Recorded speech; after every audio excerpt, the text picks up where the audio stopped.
to vote, we have a sacred duty to ensure that our warriors are led by the most capable and qualified combat leaders. This is one thing you and I can control, and we owe it to the force to deliver it. For too long, we have simply not done that. The military has been forced by foolish and reckless politicians to focus on the wrong things. In many ways, this speech is about fixing decades of decay. Some of it obvious, some of it hidden. Or as the chairman has put it, we are clearing out the debris, removing the distractions, clearing the way for leaders to be leaders. You might say we're ending the war on warriors. I heard someone wrote a book about that. For too long, we've promoted too many uniformed leaders for the wrong reasons, based on their race, based on gender quotas, based on historic so-called firsts. We've pretended that combat arms and non-combat arms are the same thing. We've weeded out so-called toxic leaders under the guise of double-blind psychology assessments, promoting risk-averse, go-along-to-get-along conformists instead. You name it, the department did it. Foolish and reckless political leaders set the wrong compass heading, and we lost our way. We became the woke department, but not anymore. Right now, I'm looking out at a sea of Americans who made a choice when they were young men and young women to do something most Americans will not, to serve something greater than yourselves, to fight for God and country, for freedom and the Constitution. You made a choice to serve when others did not, and I commend you. You are truly the best of America. But this does not mean, and this goes for all of us, that our path to this auditorium on this day was a straight line, or that the conditions of the formations we lead are where we want them to be. You love your country, and we love this uniform, which is why we must do better. We just have to be honest. We have to say with our mouths what we see with our eyes, to just tell it like it is in plain English, to point out the obvious things right in front of us. That's what leaders must do. We cannot go another day without directly addressing the plank in our own eye, without addressing the problems in our own commands and in our own formations. This administration has done a great deal from day one to remove the social justice, politically correct, and toxic ideological garbage that had infected our department, to rip out the politics. No more identity months, DEI offices, dudes in dresses. No more climate change worship.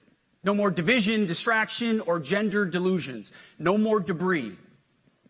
As I've said before, and will say again, we are done with that shit. I've made it my mission to uproot the obvious distractions that made us less capable and less lethal. That said, the War Department requires the next step.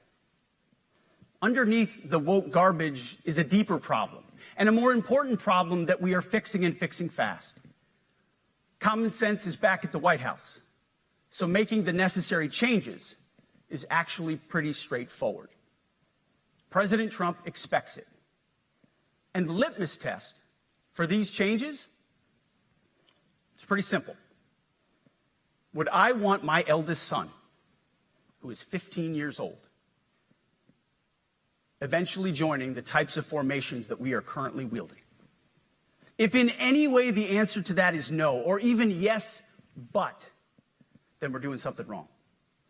Because my son is no more important than any other American citizen who dons the cloth of our nation. He is no more important than your son. All precious souls made in the image and likeness of God. Every parent deserves to know that their son or their daughter that joins our ranks is entering exactly the kind of unit that the Secretary of War would want his son to join.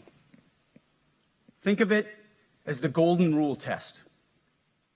Jesus said, Do unto others that which you would have done unto yourself.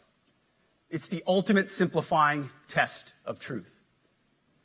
The new War Department golden rule is this: do unto your unit as you would have done unto your own child's unit. Would you want him serving with fat or unfit or undertrained troops? Or alongside people who can't meet basic standards? Or in a unit where standards were lowered so certain types of troops could make it in? In a unit where leaders were promoted for reasons other than merit, performance, and warfighting? The answer is not just no, it's hell no. This means at the War Department, first and foremost, we must restore a ruthless, dispassionate, and common sense application of standards. I don't want my son serving alongside troops who are out of shape, or in combat unit with females who can't meet the same combat arms physical standards as men, or troops who are not fully proficient on their assigned weapons, platform, or task, or under a leader who was the first, but not the best. Standards must be uniform, gender neutral, and high. If not, they're not standards. They're just suggestions. Suggestions that get our sons and daughters killed. When it comes to combat arms units, and there are many different stripes across our joint force, the era of politically correct, overly sensitive, don't hurt anyone's feelings leadership ends right now. At every level, either you can meet the standard, either you can do the job, either you are disciplined, fit, and trained, or you are out. And that's why today, at my direction, and this is the first of 10 Department of War directives that are arriving at your commands as we speak and in your inbox. Today, at my direction, each service will ensure that every requirement for every combat MOS, for every designated combat arms position, returns to the highest male standard only. Because this job is life or death. Standards must be met. And not just met, at every level we should seek to exceed the standard, to push the envelope, to compete. It's common sense and core to who we are and what we do. It should be in our DNA. Today, at my direction, we are also adding a combat field test for combat arms units that must be executable in any environment at any time and with combat equipment. These tests, they'll look familiar. They'll resemble the Army Expert Physical Fitness Assessment or the Marine Corps Combat Fitness Test. I'm also directing that warfighters in combat jobs execute their service fitness test at a gender-neutral, age-normed male standard scored above 70%. It all starts with physical fitness and appearance. If the Secretary of War can do regular, hard PT, so can every member of our joint force. Frankly, it's tiring to look out at combat formations, or really any formation, and see fat troops. Likewise, it's completely unacceptable to see fat generals and admirals in the halls of the Pentagon and leading commands around the country and the world. It's a bad look. It is bad, and it's not who we are.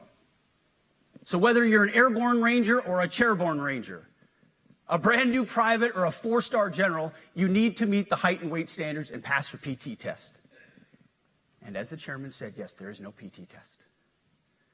But today, at my direction, every member of the joint force at every rank is required to take a PT test twice a year, as well as meet height and weight requirements twice a year, every year of service.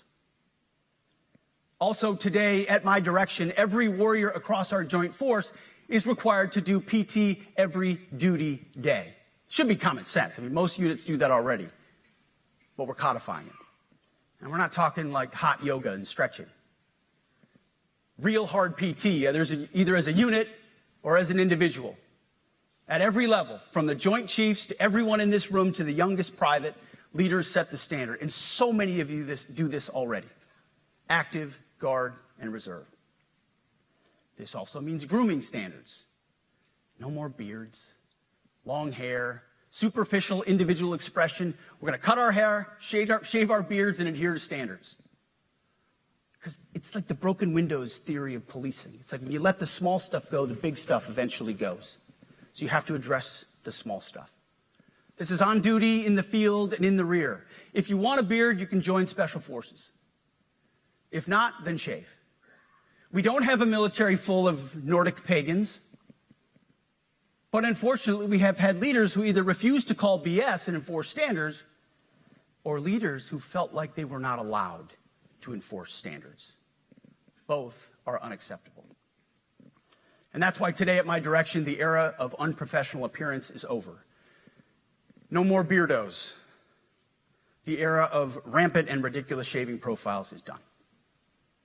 Simply put, if you do not meet the male-level physical standards for combat positions, cannot pass a PT test, or don't want to shave and look professional, it's time for a new position or a new profession.